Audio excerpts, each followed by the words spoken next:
But let's move away from that story, Olive. Right. Let's look at one that's gotten everyone talking as well. Absolutely. But thank you very much for joining us, Mr. Odunayo. We look forward to having a better conversation with you again as we follow up with the updates regarding this project. But now let's move on to Niger State, where Governor of Niger State, Mohammed Umaru Bago, has come under fire after ordering the shutdown of Badeggi Radio FM during an APC caucus meeting, accusing the privately owned station of inciting violence. The move has drawn sharp criticism from major professional bodies, including the Nigerian Guild of Editors, NGE, the Nigerian Bar Association, and the Nigerian Union of Journalists, NUJ, all describing the governor's actions as unconstitutional and a threat to press freedom. The NGE, in the statement signed by President Eze Anaba and Secretary Onoha Oke, condemned the action as a dangerous precedent, stating that only the Nigerian Broadcasting Commission, NBC, has the legal authority to revoke broadcast licenses, and the NBA MENA branch echoed this, warning the state government against bypassing legal channels and urging due process through the courts or the NBC. The Federal Ministry of Information also weighed in, with Minister Mohammed Idris emphasizing that suspension of broadcast licenses falls under NBC's jurisdiction. Meanwhile, the NUJ urged restraint and called for respect for constitutional and regulatory processes. Governor Bago's directive also included sealing the premises, revoking the station's license, profiling its owner based on the governor's claim that the daily activities of the radio station have been unethical. Governor Bago also accused the owner of the station of incitement of the people against government and asked that its license be withdrawn, most widely condemned as authoritarian. Well, joining us to discuss this, we have National Secretary of the Nigerian Union of Journalists, NUJ, Mr. Achike Chude. And not forgetting too, we also have the Executive Director of the Center for Journalism, Innovation and Development, CJID, Mr. Akintunde Babatunde. Welcome, and thank you, gentlemen, for being here. But let's just delve into the story before we bring our next guest in. We've seen this especially play out all through the weekend. It's not palatable, especially for journalists, especially for the press. And there are, in quotes, mentions that this is a gag, or better still, this is suppressing the press and making sure that there's nothing like press freedom. Let me start with you. What's your take on the actions? We do understand that it is unconstitutional, but what do you see this? Where do you see this leading to, especially with what happened over the weekend to the radio station? That's for me. Yes. Yes, that's for you. You can go ahead. Thank you very much for having me. And I think that as an organization, the CGID, we had a voice to condemning that act. But beyond that, I think the fact that a state governor, or let me even say a political office holder, who's on the mandate of the people, was sworn by the Constitution to defend democracy. The fact that such person could even think that when they are reporting that's not good for them, that the only reaction to them is to declare, start profiling the owner of a media organization, then make a promise to withdraw the license, which they don't even have the power to in the first place, and also sealing up the premises. The fact that that's even the reaction, it's a very terrible situation that we all have to condemn. And when you think about it, that's also a reflection of a reaction of an average Nigerian governor to critics, right? So imagine that this is being done to a journalist, to a newsroom. Imagine what has been done, several other private citizens who are probably asking questions about governance framework, probably, exposing corruption. So think of it as a pattern, because it cannot just be a one-off, events. If you look at, from Niger State, for instance, last year there have been 2, 3, 4 instances where the appointees of the state government assault journalists. You've seen instances where the correspondent was invited by the DSS, on behalf of the political office holder. So you see a pattern. It's not just a one-off situation. You see a pattern and an unfortunate, assumption that when there are reporting that speaks against government, when there are critical reporting that hold government to account, the only response is then try and stop that, through terrible and unfortunate declarations like these. And that then creates an atmosphere. It's a statement actually to other journalists to say, if you do any critical reporting against the governor, this is what's going to be your fate also. So it's not just, even about this single radio station, it's also about the environment that this is going to create. This is going to create an environment of fear, an environment of censorship, an environment where an average journalist would feel like, well, I can't be in the bad book of a governor, or I don't want to lose my business, so I gotta just keep quiet. So it's all shade of wrong, and this even is also very interesting because at the CGID we just released an openness index that looks at state of press freedom and freedom of expression in Nigeria last Thursday. And Niger State, ranks just, around national average at about 50%. And that's terrible to see that, just in a few days after that, a state governor, elected governor, democratically elected governor, is making a statement to declare, a station unfit to work and also sealing that premises. That's an affront on democracy and something that everybody needs to condemn. Okay, but how can this, be, is there any way to right this wrong? If the governor, who's supposed to be the executive leader of the state, decides to wade into the fourth estate of the realm and, decides to shut down this radio station because they have stood as a voice, criticizing, what ways can this wrong be corrected? Is there any way it can be made right? And I think the first response is the general condemnation that you've seen across board, the solidarity and all. But beyond that, I think that the Nigerian media needs to have a name and shame book. The International Press Institute have actually promised that if this decision, the governor didn't stop this decision, it would drag the governor into a book of shame.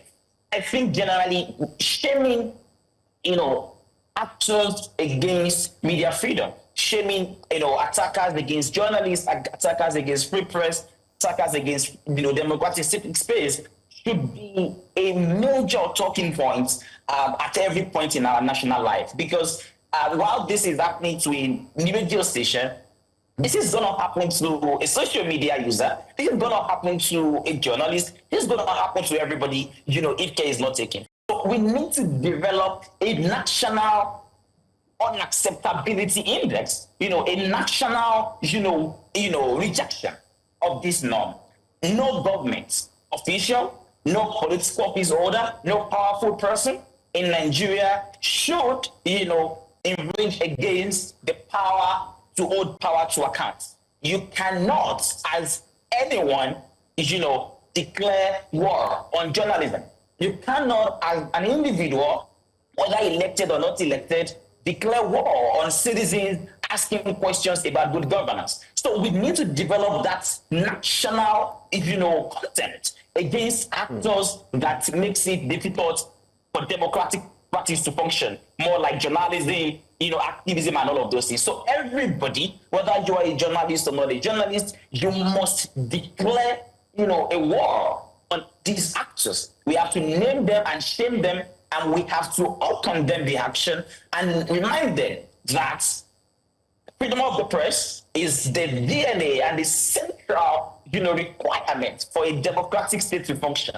And if that is being infringed upon by political office holders, then we need to condemn it, and at every point we need to stop it. I would also say that journalists need to rally around in solidarity. I've seen a few reports by journalists even echoing sentiment against, when you see a statement, against the radio station, against independent media, they also use the vehicle of the media to propagate those. I think the media industry should, critically stop doing this practice. If a radio station is being attacked, if a media organization is being attacked, we should not be giving voice to voice. You should not be giving platform to voices express freedom. We all have to act in solidarity, because an injury to one ear is an injury to all. And it's just, a radio station today in Niger State.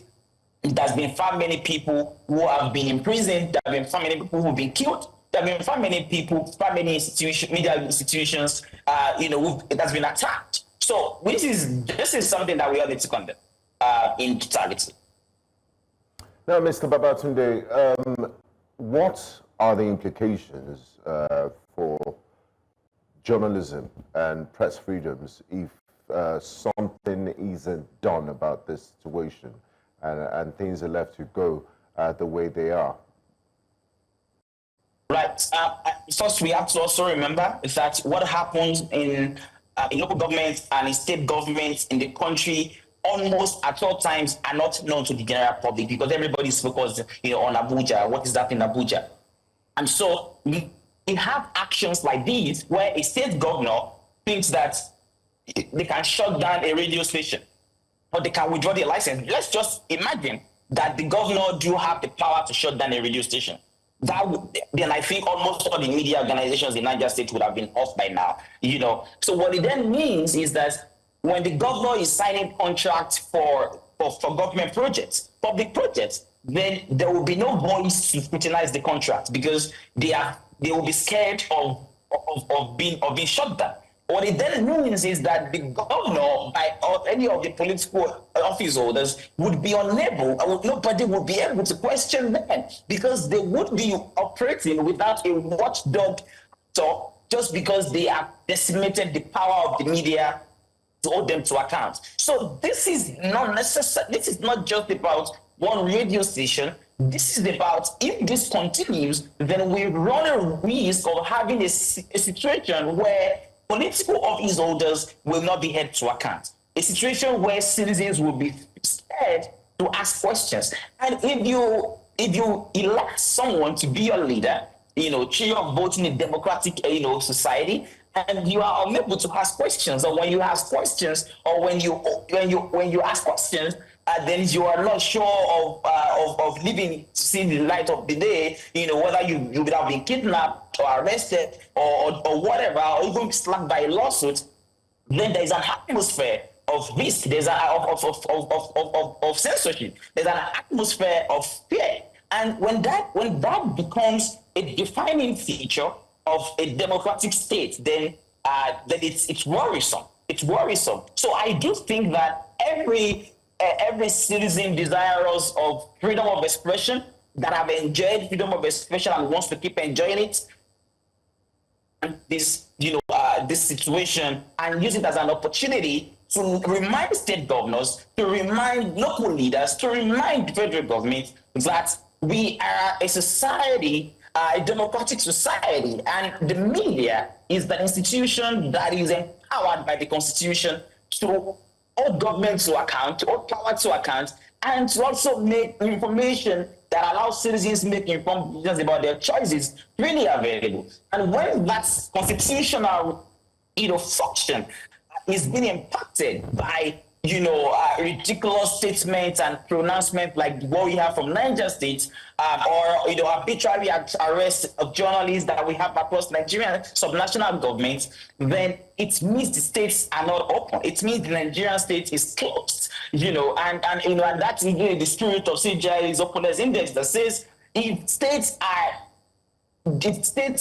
don't allow a free environment for media freedom to thrive, and journalists are not free to do their job, and citizens are not free to tweet and ask questions about government contracts, then you lose the capacity to hold your government to account, and that means you probably may not get the democracy, and they remain emperors, and that's not a good state to be in. Not a good state to be in, you said, because the media, no doubt, continues to keep every decision-making, or better still, the government in check. But let's talk about the journalists now, the journalists involved. You did mention that you also saw some articles that seemed to have supported what the governor had done in showing his power in ensuring that the radio station's license, power, the radio station's license was retracted and so on and so forth. But what do you think a journalist can do at the moment? I can't recall, my memory, if it serves me right, I can't recall the exact newspaper, but it was a newspaper of 2 weeks ago, which highlighted that the current administration has done all it can to gag the media and the press and has arrested more journalists than the previous one. So where do you think journalism is leading to? Do you think we are at danger? Do you think there's a lot to be done? Should we call for a gathering? Absolutely, and I hinted at it earlier. That over the years we've always looked at state of media freedom at the national level. So we are looking at what's happening in Abuja or maybe what's happening in Lagos. We haven't really paid attention to what is happening, in state government. All right, Mr. Babatunde, hold that thought. We need to go on a very quick break. When we come back, we'll have you expand further on that. Please stay with us.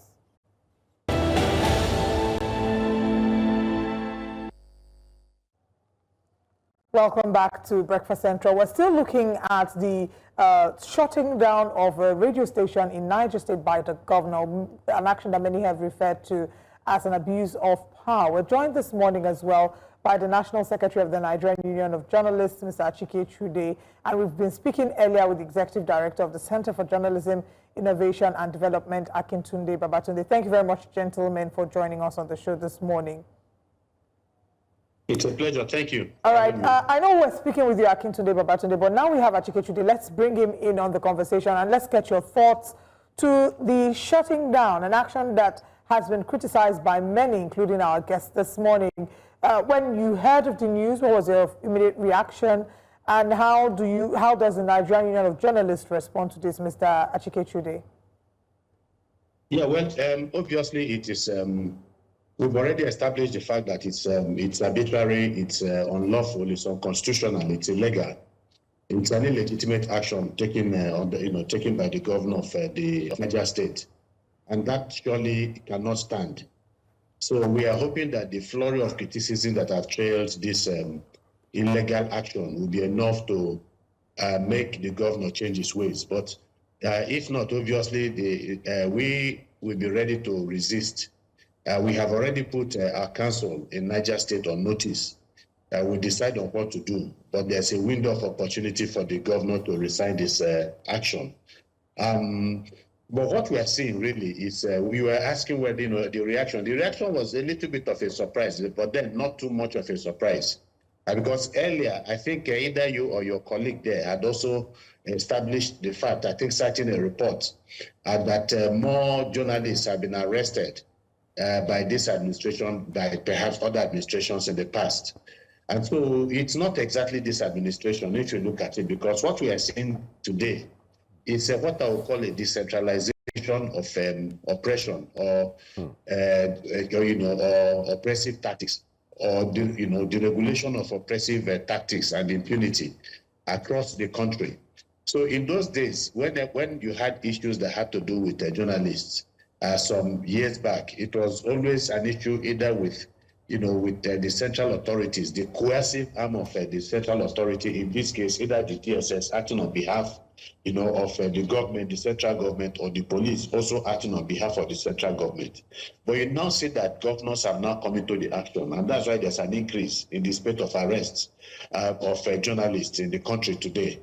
And so obviously what it tells you is that the civic space is being closed on a daily basis in this country, and that there's a rise in arbitrariness. And this is, under a democratic dispensation. And some of us have always made the argument that the presence of a democracy does not indicate the absence of a dictatorship, because you could have, very virulent dictatorship happening under a democratic dispensation. We have seen that across the African landscape. Mobutu Sese Seko of Zaire, the man in the former president of the Central, African Republic. You have what is going on in Cameroon and all that. These were civilian and are civilian dispensations. but yet the level of arbitrariness sometimes are even more than you had under a purely military dictatorship. So what it means is, of course, the governor. So obviously the governor, having seen what has been happening across the states in this country, has become emboldened that he can also do whatever he wants and get away with it. But it's very, very clear. The laws are clear. Only the Nigerian Broadcasting Corporation, the NBC, is the institution of state that is saddled with licensing of media houses, the regulation of media houses, and possible sanctions of media houses. It has nothing to do with the governor. So the impression that one has is that the governor obviously does not understand his job, his responsibility with regards to the media. But the governor is supposed to also have people, media aides. You should have a commissioner of information who should adequately inform him. And they should also have a chief press secretary in the state who should also inform him if he doesn't get that information from the commissioner of information. And in most cases, you find out that some of these people, either the chief press secretary to the governor or commissioner of information, have something to do with journalism. Some of them have been media practitioners. In most instances, if you go across the country, you see that you just don't appoint anybody as a chief press secretary or commissioner of information if it does not really have anything to do with journalism or the practice of journalism. So if that is the case, in Niger State, it is worrying that could be happening under the dispensation. Mr. Chude, I mean, because of want of time, you've said that maybe the appointments of the SAs, especially on media, should have been able to tell the governor. But isn't it worrisome that even the federal government have put out a statement telling him that, I mean, the decision he took was unconstitutional. Yeah, you can't do this. And he can't do that. And then the federal government, by way of also analyzing the situation, have said that he should follow the constitution and that they expect that both parties, which is the radio station and the governor, should be able to meet and find a way to solve the situation. But yet, the governor has not said a word. What does this show, especially when it comes to the media? That an action had been taken, corrections were expected to be made, a lot of bodies have criticized the decision, but yet the governor has not said anything. What does this mean for the situation, especially for journalists as well? Well, sometimes ego and pride, come in. When they find themselves in this situation and they are being called out by almost everybody, it becomes a bit of a problem for them to walk back the action that they have undertaken. Now, the issue is this: it's not even about the government and then this radio station working out their differences. Sometimes they bring in intermediaries. The radio station, concerned in Niger State, must be an affiliate, I want to believe, of the Nigerian Union of Journalists. Once it is a media organization, there are people you can go to, there are bodies that you can go to. There is the NUJ State Council in Niger State. If they have defaulted, then you could also make a report to the State Council. If the State Council cannot handle it, they can report the matter to the National Secretariat, and then the National Secretariat should be able to handle the issue. And then again, they can also report to a government institution, in this case, the NBC, that has a supervisory role, over media houses in the country. Obviously, these things were not done. And so we expect that the governor would swallow the humble pie and then look for a way to save a bit of pride and do what is needful. And that is to resign the decision that it has taken. It's shameful. And the people who are responsible for media in the state, if they did not do their job, again, sometimes psychophancy has a way of preventing people from telling their principals the truth. I hope that is not what happened. But if they did not do their due diligence, their job in terms of giving the president proper advice, the governor proper advice, then that is unfortunate, really. And then you begin to question their ability and their credentials. I can imagine how that will go. Lowly essay confronting the former governor and saying, Mr. Governor, what you did was wrong. We know how If there lies a dilemma. we know how that will end. It will take a very brave essay that is ready to go back to the labor market and look for another job. Anyway, let's just get Babatude's last thoughts because we're out of time. Just very quickly, in 1 second. I said 1 second. In 30 seconds.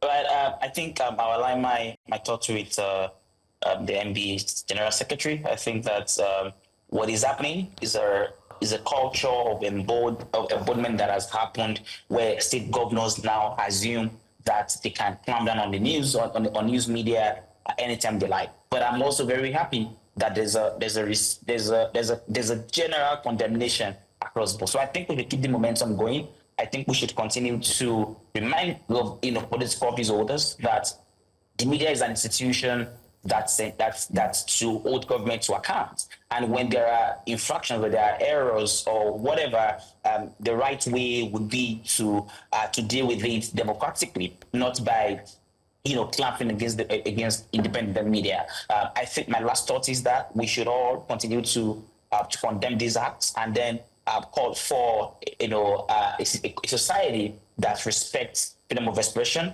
and that holds it through to the end. All right. All right, gentlemen, thank you for joining us this morning on Breakfast Central. We look forward to speaking with you again, and hopefully this time with pleasant news to hear that the governor has taken 2 steps back on his action. Thank you for your time. Thank you.